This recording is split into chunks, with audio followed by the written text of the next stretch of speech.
The profound spiritual connection between remembrance and mental well-being. We delve into how the profound act of remembrance, particularly of the divine and prophetic teachings, serves as a cornerstone for mental well-being, exploring its capacity to cultivate inner peace and resilience.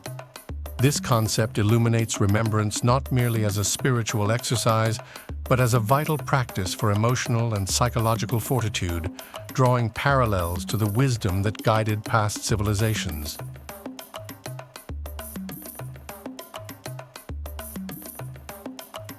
Forget everything you think you know about mental well-being.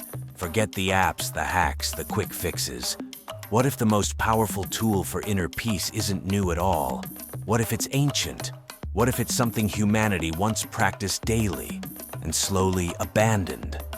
This is the story of remembrance, not memory as information, but remembrance of the divine and prophetic wisdom. Long before psychology existed, humans understood emotional regulation. They didn't call it therapy.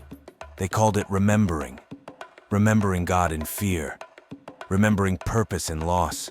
Remembering meaning when life became unbearable.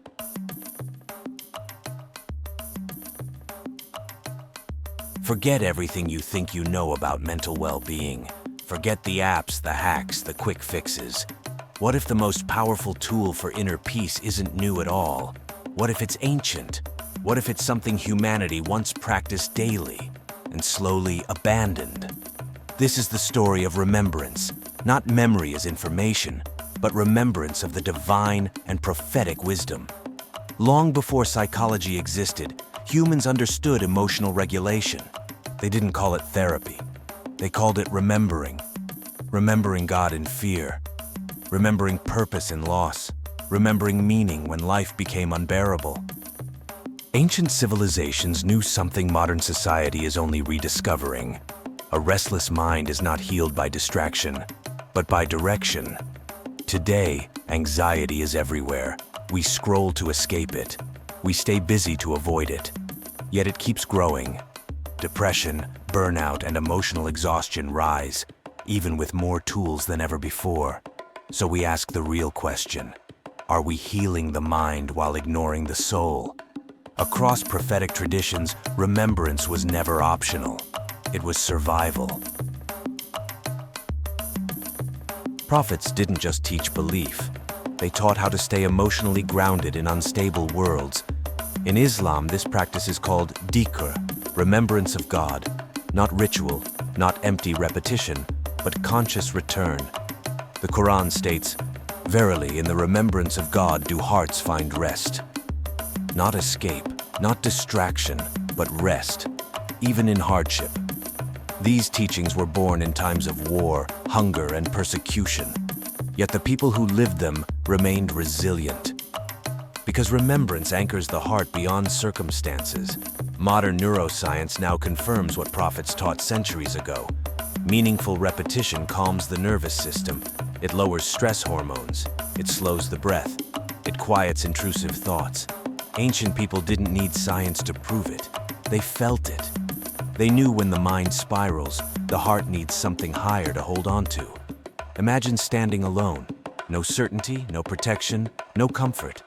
This was the reality of many prophets and their followers. Yet instead of collapsing into despair, they remembered.